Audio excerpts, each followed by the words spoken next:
Okay, magandang umaga po sa ating lahat. At heto, pag-uusapan natin itong si Senator Aimee, dismayado po dito sa nangyari sa ICI. Kasi pinipredict natin noon na itong ICI na ito, wala talagang patutunguhan. Ngayon, nagsalita na si Senator Aimee Marcos at binira na niya, binanatan na niya ang kapatid niya dyan sa Malacanang. Di syempre, pinagtanggol rin naman ni Auntie Claire Castro yan, di ba? Ano na yan eh. Asong tahol ng tahol yan si Auntie Claire Castro. So, this is, anong tawag dyan? Alam ng taong bayan at tama nga yung hinala ng taong bayan na ang ICI ay para lamang po ano yun, pambubudol.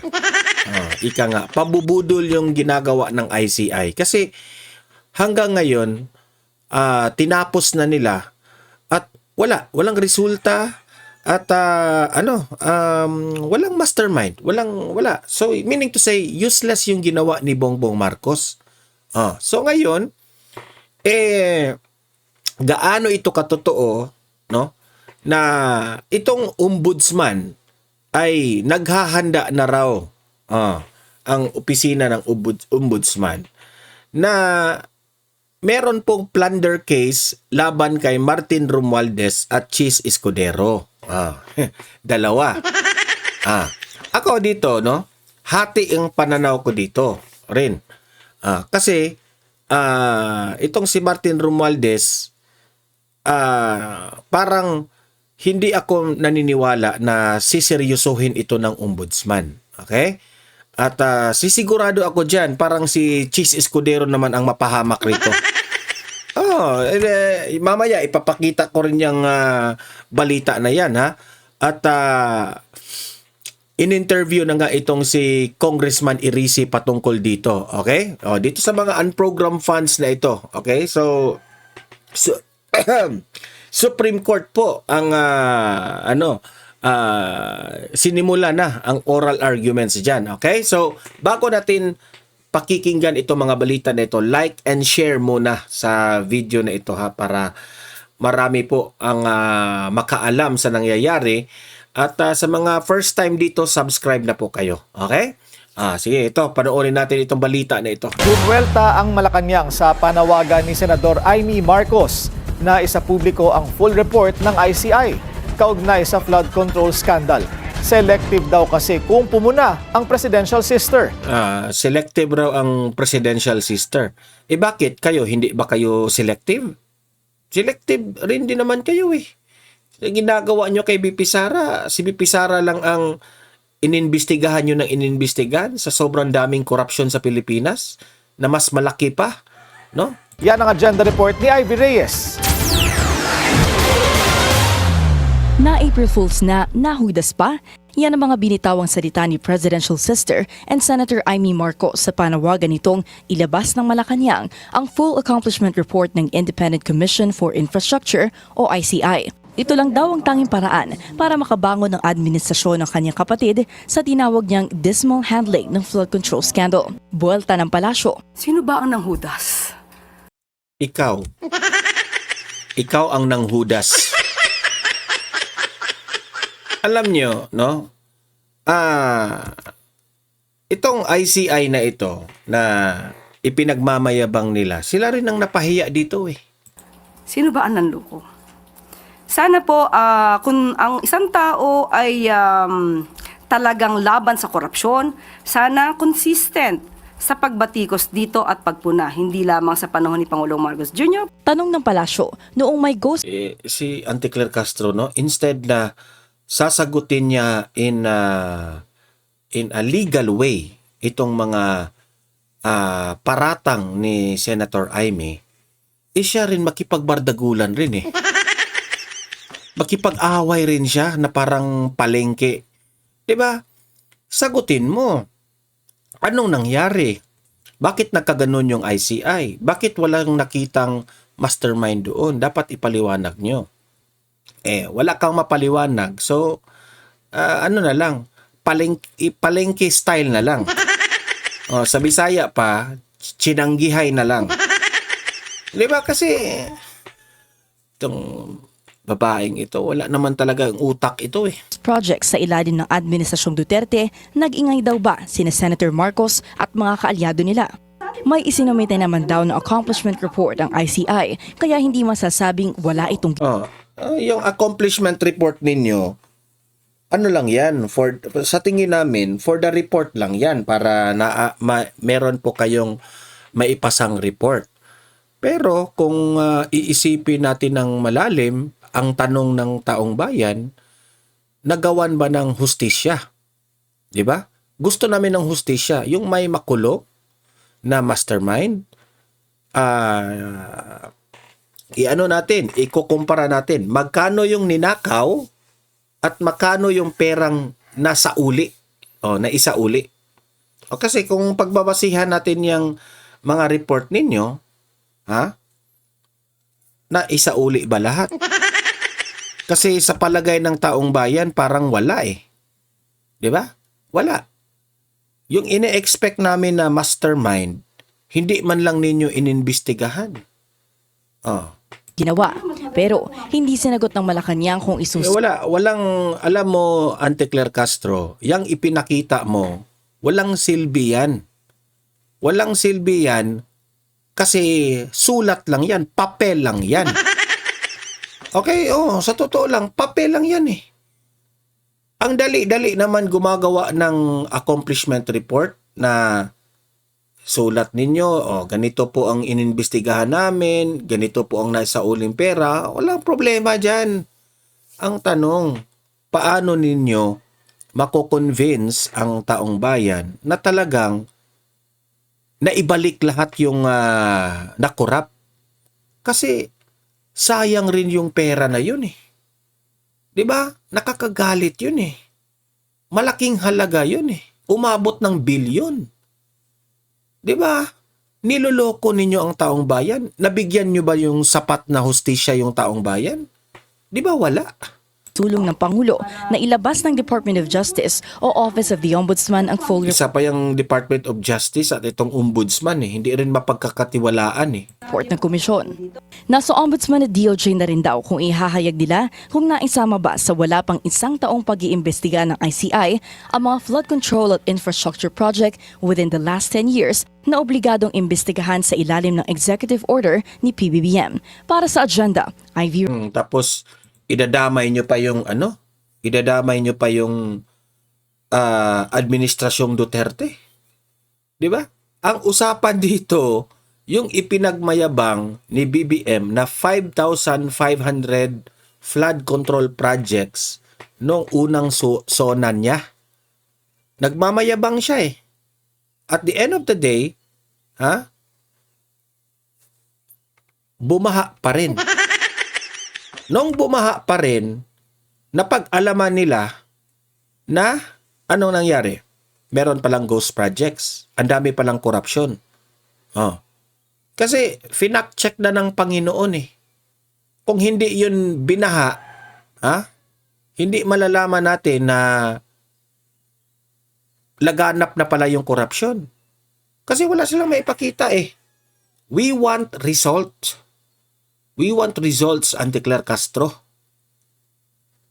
Kung talagang maganda po ang pagka-deliver ng flood control na mga ito, edi sana kapag umulan, hindi na nagbabaha. Buti ngayon kasi summer ngayon eh. Pagdating na naman ng Hunyo, Hulyo, Agosto, Setyembre, baha na naman yan. Balikan nyo itong video na ito. Pustahan tayo. Babaha na naman yan. Nabigyan nyo ba ng hustisya ang taong bayan sa mga ganitong bagay? Wala. Di ba?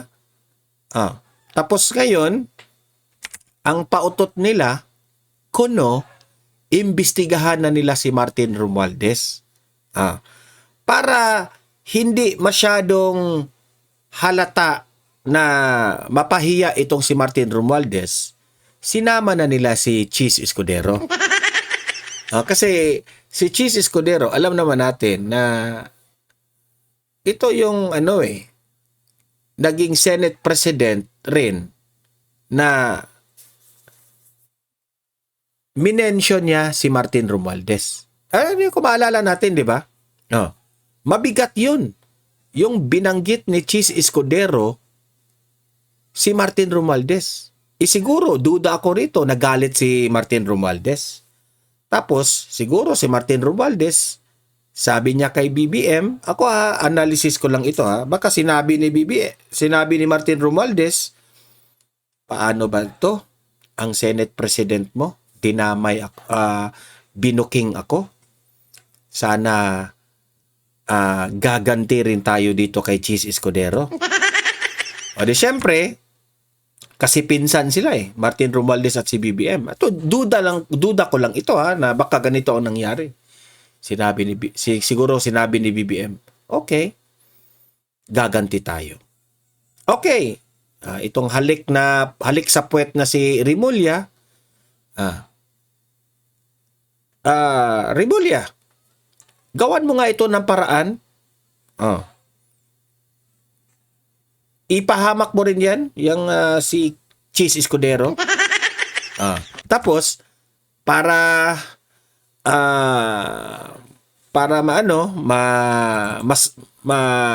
kasi si BBM tinatrabaho rin nila yung rating ni BBM kasi napahiya na sila nag-negative na yung rating ni BBM Okay, sige. Para hindi ako mapahiya nito, imbestigahan natin yung pinsan kong si Martin Romualdez para sabihin ng taong bayan na itong administrasyong Marcos walang pinipili, kahit pinsan ko iimbestigahan namin. Parang gano'n So, imbestigahan natin si Martin Romualdez, imbestigahan rin natin si Cheese Escudero para makaganti rin tayo. Kasi nafe-feel na nila na si Cheese Escudero papunta na dito liliko na kay VP Sara so, yan. Ang nangyari, sabi ni BBM, gawan mo yan ng paraan para tataas yung rating natin kasi nag-negative na tayo napahiya na tayo. Imbestigahan mo yung pinsan ko, pero ang papapanagutin natin yung si Cheese Escudero. Baka may ganun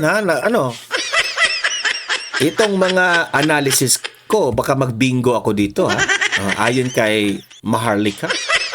Bingo! So, ganun po ang nangyari. Ito yung balita, panoorin natin. Inihahanda na raw ng Office of the Ombudsman ang plunder case laban kina former House Speaker Martin Romualdez at Plunder case. Senador Francis Escudero kaugnay ng flood control scandal. Ayon kay Ombudsman Boying Remulla, may conspiracy Ito rin si Remulla kasi. Nasasayangan ako dito kasi magaling sana itong si Remulla na sa kanyang kagalingan, sumang-ayon siya kay Erwin Tulfo sa Sometimes We Have to Bend the Law. Alam mo bakit nagagalingan ako dito sa taong ito? Kasi maganda na sana yung ginawa niya doon sa ABS-CBN noon. 'Di ba? Yung talagang inimbestigahan nila yung ABS-CBN patungkol sa prangkisa ng ABS-CBN. Umahanga tayo sa kanya doon dati. Ay nako, ewan ko lang. si umano sa likod ng anomalya batay sa mga Senate testimony. Sa Mayo, planong isampa ng Ombudsman ang kaso. Wala pang pahayag si Romualdez at Escudero tungkol dito. Manatili Tingnan lang natin Yun ang sa akin. Tingnan lang natin kung itutuloy ba nila ito, no? Baka ingay lang ito.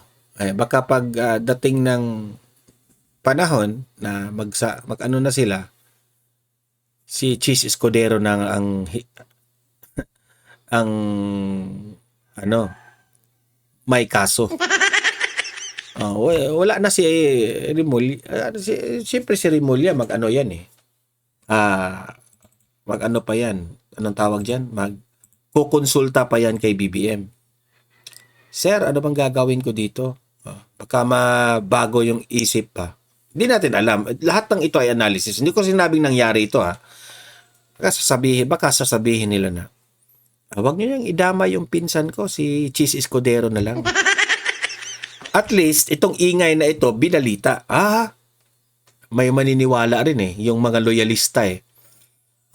Tingnan nyo, si Martin Romualdez, kinasuhan na rin ng plunder case ng ombudsman, kasama si Cheese, tingnan nyo si Cheese. Pagdating ng panahon, isikreto nila yan. Baka, isikreto. Si Cheese Escudero lang ang nasampahan.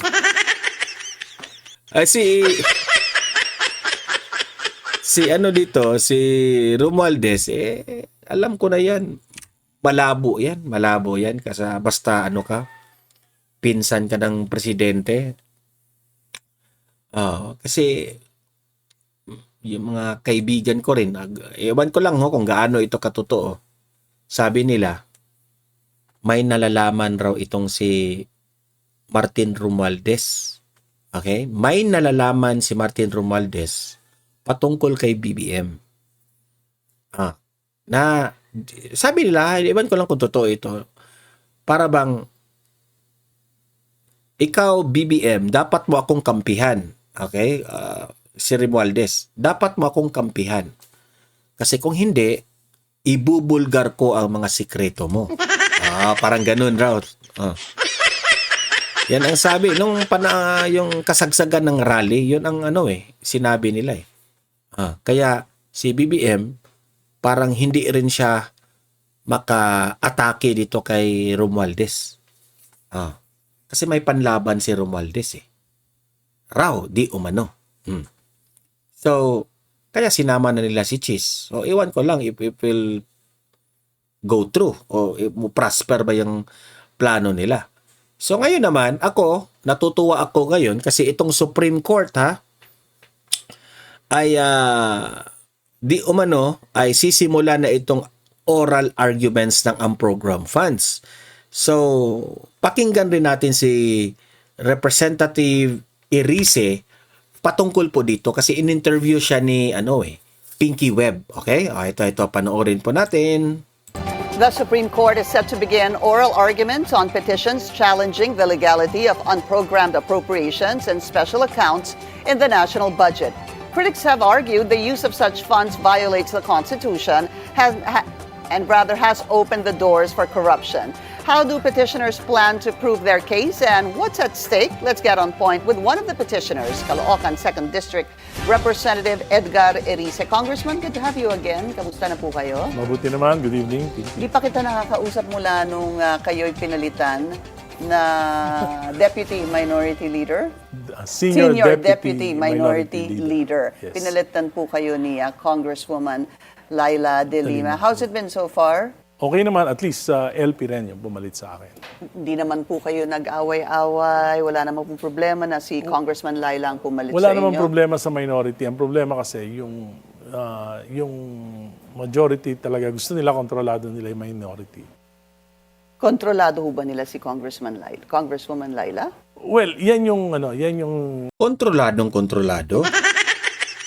Nagtataka nga ako dyan, bakit naging minority sila? Parang paborin sila dito sa mga majority. Whack!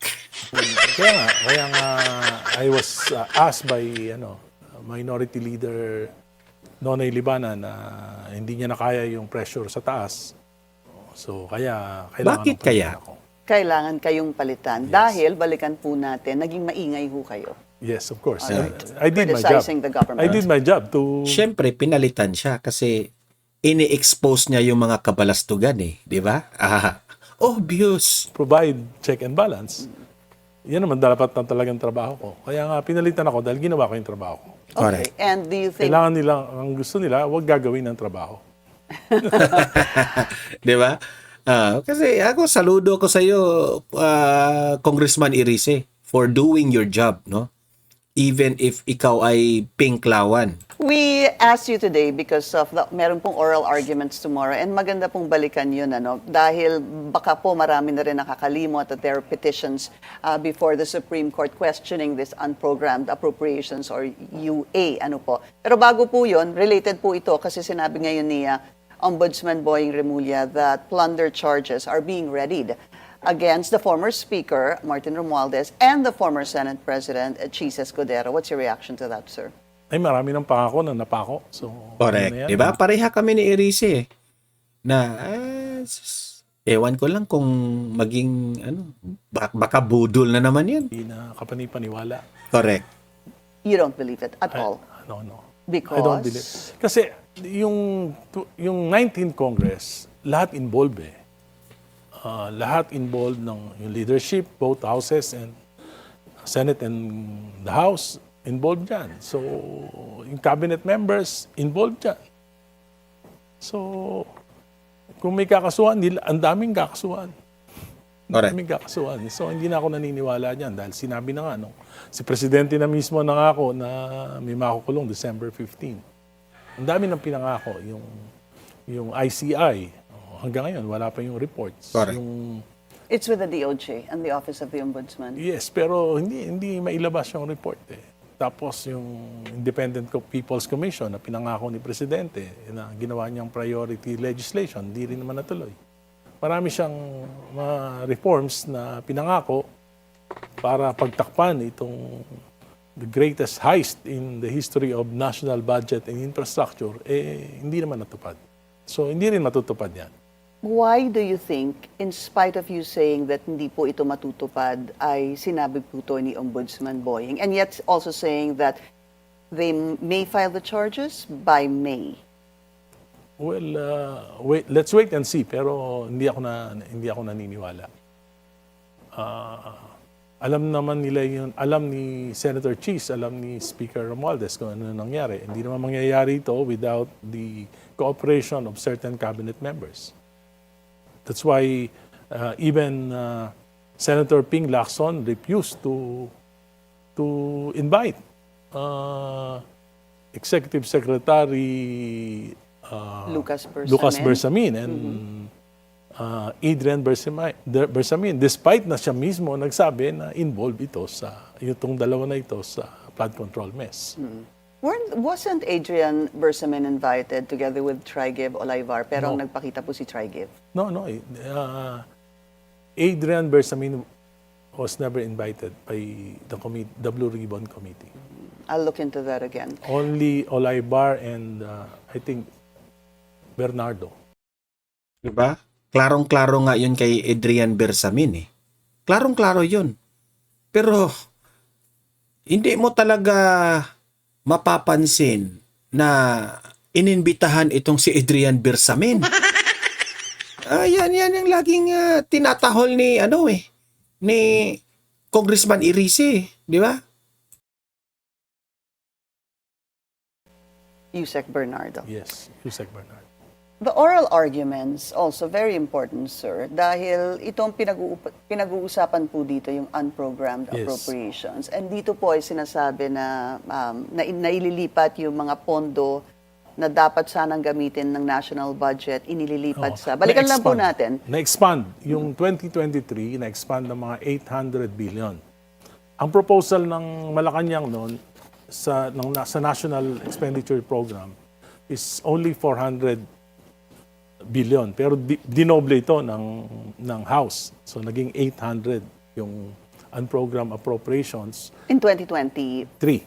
2024, mga nasa 700 at nung 2025 nasa almost 400 billion. Okay. So, ang nangyari, ginamit itong expansion na to para alisin yung mga ilipat yung mga What is supposed to be priority? program appropriations, yung mga foreign assisted, inilagay sa unprogram. Tapos pinalitan ito ng mga paborito ng mga congressman, yung mga saka ng mga senador, yung mga flood control, yung mga cat's eye, rock netting, yung mga malalaki. Solar lamps, yan. Yung mga malalaki ang kickback. So, yun ang ipinalit. So, na-expand ito beyond fiscal limits.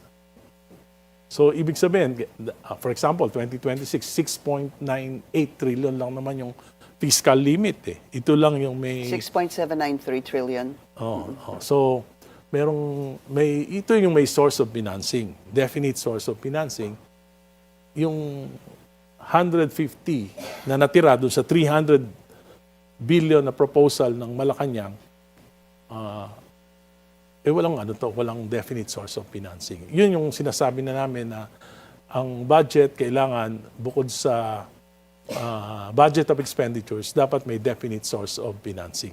Kung hindi, na-expand, nagagamit na for corruption, tapos hindi na iniintindi yung fiscal limits ng gobyerno.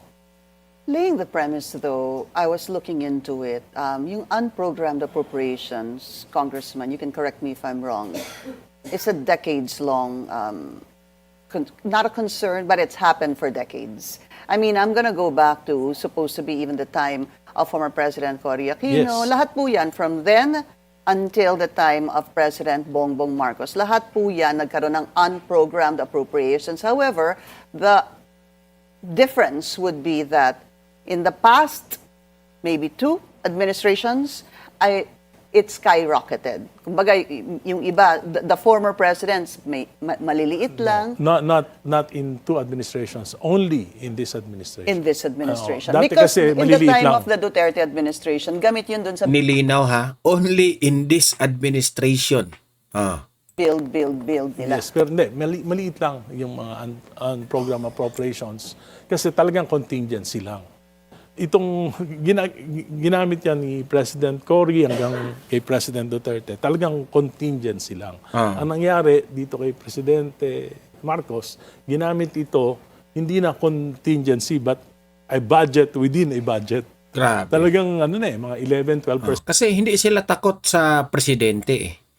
Yan ang problema if ang presidente, ewan ko lang kung pareha lang sila. Sa ika nga, sabi ng taong bayan, the most corrupt administration. Kaya, itong House of Representatives, itong mga taga-kamara, enjoy nila itong administrasyon na ito kasi busog ang kanilang mga bulsa eh. Busog! nung national Budget. So there are 4 petitions before the Supreme Court, and I understand these 4 petitions coming from different groups. Yung isa, even from former Congressman, the late, hindi ho ba? Yeah, the late. Edsel Lagman. May isa din from former Senator Coco Pimentel Yes. and Pantaleon Alvarez, Yes. Congressman. A civil society group, and then you're the 4th one together with Yes. Congresswoman Laila De Lima. Pag-usapan po natin yung proseso muna because it's consolidated, Congressman. Yes. How do you expect the proceedings to happen tomorrow? Paano ho yan? Well, magkakaroon kami yung major yung major kasi kami yung latest. So yung group namin will have at least mga 20 minutes to expound on our arguments. Tapos mga 10 minutes yata yung the other. Kasi meron din namang hindi na interesado. Meron ng mga hindi interesado na to pursue their petition. At pagkatapos nun, bibigyan din ng chance naman yung Solgen to argue for another 30 minutes. Then, meron mga mga amicus curiae. So there will be Experts who of will the court. be talking about this. So The yun yung substance. procedure. Yeah, the substance is... Pero I cannot talk about baka ma-subjudice ako. But what is in the news is this. You are questioning the 150.9 billion. Tama po, no? Hindi, we are questioning the constitutionality of the unprogrammed Right. appropriation. Amounting to yes, 150.9. yes. May actionable lang kasi na-approve na yung 2026. Pero ang effect nito, pati yung mga future unprogrammed appropriations, mawawala na kung nagtatagumpay kami dito sa laban namin. That's actually what I was going to ask you. Kasi kung ang petitions started in 2024, 2025, 2026, or 2023 ata, 2024, Hindi, 24. 24, 25, 26. I was thinking, what happens to 2024 and 2025 in the event that the Supreme Court deems this unconstitutional? Kasi tapos na po yun. Yes. Nagamit na po yun. Nawala na po yun. And the 2026, possibly by the time there is a decision on this, will also be moot. But in future Yes. instances, this will be very important. Yes, very important. Hindi na magagamit na katulad ng kasi there's a great possibility na after a while, makalimutan na naman tong flood control, ganyan na naman ang gawin ng Kongreso at ng Executive Department. Maglagay na naman ng napakalaking mga unprogrammed appropriations. The OSG, the Office of the Ang style nila, palilipasin lang nila eh. Kapag nakalimutan na, ulit na naman. Ganon yun eh. Yan cycle lang ng corruption eh. the Solicitor General headed by Darlene, Attorney Berberabe. Darlene Berberabe, basically is pointing out that this obviously is not unconstitutional dahil kumbaga para bang reserve fund ito, there are standards or requirements that need to be met before they can actually be utilized, such as if there is an excess in revenue collection, or even loans, etc. Yun po yung pinaka nakikita kong kanilang argumento. Pero hindi naman yun ang nangyari. Hindi naman yun nangyari. And so talagang na-abuse. Na-abuse talaga. So kailangan alisin na natin yung abuso. Kung kailangan ng gobyerno ng additional funds na mag-submit na lang ng supplemental budget. Wasn't the argument with the supplemental budget is that ang tagal ata nun? Well, hindi naman. Pagka sinertify ng presidente, madali. For example, yung excise tax, sinertify ng presidente. Mas mabilis pa kaming umaksyon na na-certify na aprubahan namin yung suspension ng excise tax. Mga 2 weeks lang. Pero ngayon, 1 buwan na, hindi pa rin sinususpend yung presidente. Mas mabilis pa ang Kongreso kay presidente. I think he signed it March 25. Umabot po sa kanya, Pero hindi pa rin. sa kanyang mesa. Hindi niya pa And naman signed it sinususpend March yung 25. excise Right. tax. But isn't it also true that upon the signing of the president, it must be published in major dailies for 15 days before it can actually take effect? Well, ang sabi nga, June pa daw, because nangihinayang yata dun sa revenue na makukolekta ang gobyerno. Especially now na bumaba ang consumption. There's supposed to be, from the News Today and agenda, there's going to be a meeting with the DBCC together with the president on the effect of the suspension or, kasi pwedeng suspension or reduction of Yes. the excise tax. Pero wala na rin eh, kasi the excise tax is about 10 pesos. Nag-increase na from 70 yung diesel, 70 to 129. By tomorrow siguro mga 145 na yan. So wala na rin, lagay natin sa hindi na rin parang hindi na magiging epektibo na deterrent sa inflation. So what do you propose? Ako ang proposal ko, 'di ba, dapat automatic nga eh. Kasi hindi naman natin alam kung kailan magkakaroon ng gulo o mahinto yung gulo. So dapat may basis tayo. Dapat pag $80 per barrel, dapat tanggal na yung excise tax. Automatic. Automatic. Pagka $120, dapat wala na yung VAT. Pagka pa 150 pesos, dapat may subsidy na. Ako nga, ngayon nakikita ko mas radical na ngayon yung aking suggestion kasi I was talking to some experts, sabi nila pag umabot tayo ng mga 145 to 150 pesos ang pump price ng diesel, na yun yung pinakamalaking ginagamit natin, transportation, agriculture, fishery, kuryente, tubig, lahat yan. Manufacturing, diesel, talaga yan eh. So we're consuming around 19 million liters a day. So pagka ganyan ang presyo, magkaka-crisis na yung ekonomiya natin. Baka yung ating inflation papalo na ng mga 5 to 6%. At ngayon pa lang, makikita mo naman yung bigas, nasa 62, 65 pesos na yung mga ordinaryong bigas. Pagkatapos yung Nasaan na yung sinabi niyong 20 pesos per kilo? BBM, nasaan na yun? Di ba? Manghilig kasi kayo sa mga budol-budol eh. Masarap kayo pakinggan sa mga speeches ninyo para papaniwalaan kayo ng taong bayan, di ba? Eh, yung mga loyalista naman, naniniwala rin naman kay BBM. Hindi nila alam na inuuto na pala sila. Kaya nga si Irizy sabi niya, wag na. Lahat ng mga pinagsasabi nitong administrasyon na ito, lahat naman ito, akala mo gagawin, pero at the end of the day, hindi man lang talaga natupad, di ba? Manok from 170 to 220, yung baboy from 280 to 360, 380. Grabe. So, baliwala na yung sweldo, yung minimum wage earners natin, ang pinakamarami, Correct. yun yung pinakatatamaan nito. Kaya ang suggestion ko, dapat may price cap. Kung isa-subsidize ng Ay, gobyerno, yung, at least yung sa diesel, for 6 months, At what cost mga 300 billion. per liter? No, To subsidize 70, it. 70 pesos. To be clear, to cap it at 70 70. pesos. Okay. Subsidized na ng gobyerno. Yun ang aking pinag-aaralan ngayon at ipa-file ko siguro within the week. Okay. 70 pesos. Yun ang maganda itong suggestion niya ha, na i-cap nila yung presyo ng gasolina to 70 pesos. Kapag 70 pesos, mararamdaman lahat ng taong bayan yan kasi halos naman siguro taong bayan gumagamit tayo ng gasolina pang araw-araw natin na mga ginagawa, yung mga businessman. So kapag ginagawa yan ng gobyerno, i-subsidize nila yan, it will help all the Filipino people.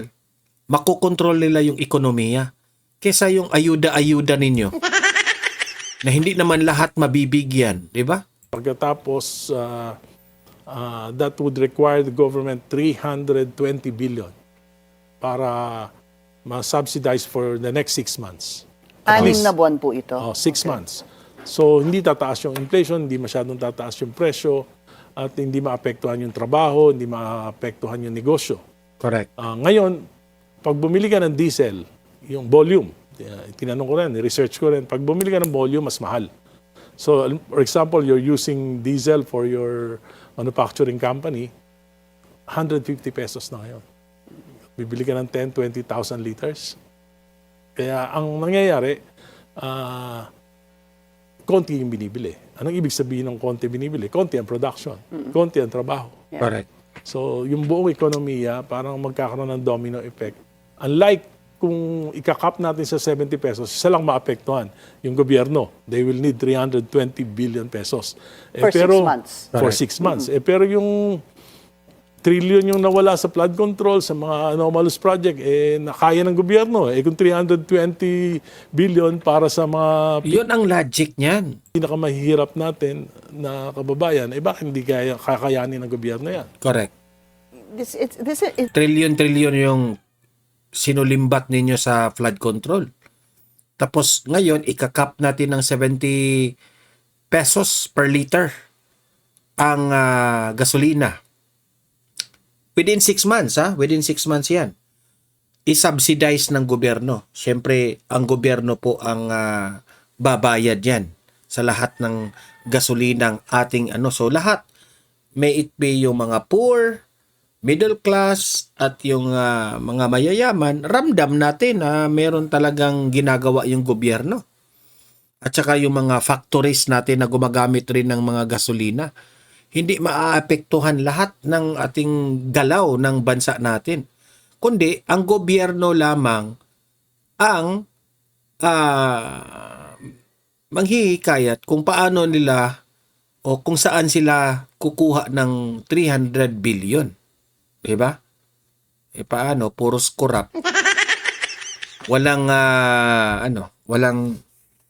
hindi sila concerned sa taong bayan eh. It's important to me. I know we need to take a break, but I don't want to lose this train of thought. So, yun po ha. Maganda kayo yung suggestion ni Congressman Irizy patungkol dyan. Mabuhay ka Irizy, no? Kahit pinklawan, dilawan ka, lahat naman ng ginagawa mo ay sang-ayon, halos lahat ng taong bayan ay sang-ayon sa mga honesty mo. Okay? So maganda yan. Okay? Kayo mga audience ko dito sa Donmar TV, anong masasabi nyo dito sa issue na ito? Paki-like, paki-share po, no? Para kakalat ito sa taong bayan. Mag-comment rin kayo, ha? Babasahin natin yan sa comment section ang inyong mga suggestion, ang inyong opinion. At sa mga first time dito sa aking channel sa Donmar TV, subscribe na rin kayo para updated kayo lagi sa ating mga trending na mga balita. Okay? Libre lang mag-subscribe, walang bayad yan. See you in my next video. Have a great day, have a great night. God bless po sa ating lahat. Mabuhay ang Pilipinas and God save the Philippines. Bye-bye.